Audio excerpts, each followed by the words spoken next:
नमस्कार, मी साक्षी Panchal news अनकटच्या Pune connect मध्ये तुम्हा सर्वांचं स्वागत करते। या बातमीपत्रात आपण आढावा घेणार आहोत पुण्यात घडलेल्या महत्त्वाच्या घडामोडींचा। ज्यांचा अर्धा उत्तर प्रदेश आपल्याकडे येऊन पोट भरतो ते भोसरी मतदारसंघात येऊन म्हणतात, बटेंगे तो कटेंगे, समाजात फूट पाडणारी विधानं करून आमच्यावर काही परिणाम होणार नाही। ही सह्याद्रीच्या दऱ्याखोऱ्यातील माणसं आहेत। येथे बचेंगे और लढेंगे आणि जुडेंगे और जीतेंगे हे चालतं। त्यामुळे सुसंस्कृत उमेदवार अजित गव्हाणे यांना निवडून द्या, असं आवाहन खासदार डॉक्टर अमोल कोल्हे यांनी सभेत केलंय। महाविकास आघाडी राष्ट्रवादी काँग्रेस शरदचंद्र पवार पक्षाचे भोसरीचे उमेदवार अजित गव्हाणे यांच्या प्रचारार्थ टाळगाव चिखली येथे जाहीर सभा झाली। त्यावेळी अमोल कोल्हे बोलत होते। काही जण 5 वर्ष मुंबईत राहतात, निवडणुका आल्या की गावाला येतात। माझा आणि मुख्यमंत्र्यांचा संबंध चांगले असून असं सांगत लोकांना भुलवायचं नाही। मुख्यमंत्री येतात, कौतुक करतात आणि निघून जातात, याला काय अर्थ आहे? गुंजवणी प्रकल्प आम्ही मंजूर केला, 95% काम पूर्ण केलं। पुढे ते 10 वर्ष सत्तेत होते, त्या विभागाचे मंत्री होते, मात्र अजूनही पाणी आलं नाही। पुरंदरच्या इतर योजना, पुरंदर उपसा जलसिंचन, जानाई शिरसाई योजना, उद्योग वाढीसाठी यांचं योगदान काय आहे, अशी टीका विजय शिवतारे यांनी नाव न घेता राष्ट्रवादी काँग्रेसचे अध्यक्ष शरद पवार यांच्यावर केली आहे। ज्येष्ठ नेते शरद पवार यांच्या पत्नी प्रतिभा पवार आणि त्यांचे नात रेवती सुळे यांना बारामतीतील टेक्सटाईल पार्क मध्ये जाण्यापासून रोखण्यात आलंय। तब्बल अर्धा तास त्यांना गेटवर थांबवून ठेवण्यात आल्याचा आरोप करण्यात आलाय। याबाबत खासदार सुप्रिया सुळे यांच्या कार्यालयाकडून माध्यमांना व्हिडिओ पाठवण्यात आलाय। त्यानंतर बारामती टेक्सटाईल पार्कचे व्यवस्थापक अनिल वाघ यांनी या घटनेबाबत खुलासा केलाय। प्रवेशद्वार सुरक्षा रक्षक परप्रांतीय आहे, तो प्रतिभा काकी यांना ओळखत नव्हता, मात्र याबाबत मला समजल्यानंतर त्यांना तेथून पार्क मध्ये सोडवण्यात आल्याच्या सूचना दिल्या।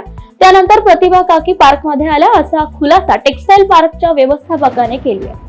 घोडगंगा सहकारी साखर कारखान्याला ज्या बँकांनी कर्ज दिलं त्यांच्याकडून ना हरकत प्रमाणपत्र कारखाना प्रशासनाने घेतलं नाही।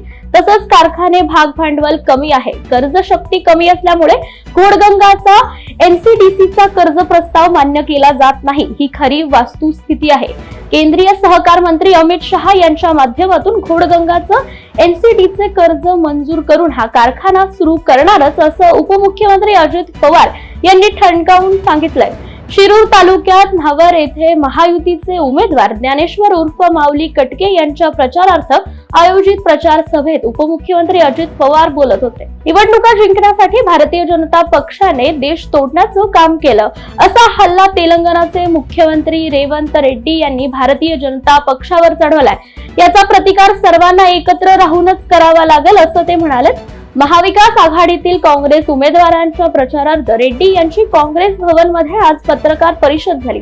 यावेळी रेड्डी म्हणाले, भाजप मागील 11 वर्ष सत्तेत होतं, या काळात काय केलं ते सांगा, महाराष्ट्रात सत्ता आल्यावर काय करणार ते सांगावं, पण सांगण्यासारखं त्यांच्याकडे काहीच नाही, अशी टीकाही त्यांनी केली आहे। गद्दार या शब्दाला महाराष्ट्राने कधीच माफ केलं नाही। छत्रपती शिवाजी महाराजांनी तर गद्दारांचे हात कापण्याचे, कडेलोट करण्याचे आदेश दिले होते, मात्र आता 21व्या शतकात मराठी माणसाला फसवलं जातंय, हे आम्हाला कधीच आवडणार नाही। त्यामुळे शरद पवार यांना फसवण्याची, गद्दारी करण्याचं काम ज्यांनी केलं त्यांना जनता कधीही माफ करणार नाही। विधानसभा निवडणुकीतच त्यांना जनताच उत्तर देईल, असं वक्तव्य राष्ट्रवादी काँग्रेस शरदचंद्र पवार पक्षाचे प्रदेश अध्यक्ष जयंत पाटील यांनी इंदापूर येथे केले। लोकसभेला महायुतीला मतदारांनी चांगलाच दणका दिल्याने विधानसभेत पराभवाच्या भीतीनेच शिंदे सरकारने लाडकी बहीण योजना आणली, मात्र ही योजना 20 तारखेला होणाऱ्या मतदानासाठी असून हे सरकार बहिणींना फसवणार आहे। मात्र आमचं महाविकास आघाडीचं सरकार आल्यावर आम्ही लाडक्या बहिणींना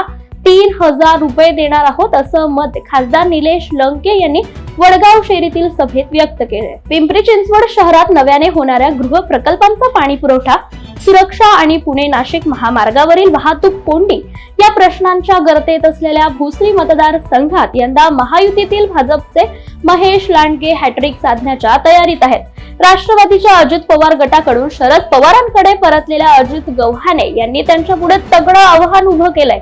त्यामुळे महायुतीचे महेश लांडगे हॅट्रिक करणार की पवार गट बाजी मारणार, याकडे सर्वांचंच लक्ष लागून आहे। या बातमीसह वेळ झाली पुणे कनेक्ट मध्ये इथेच थांबायची। पाहत रहा न्यूज अनकट।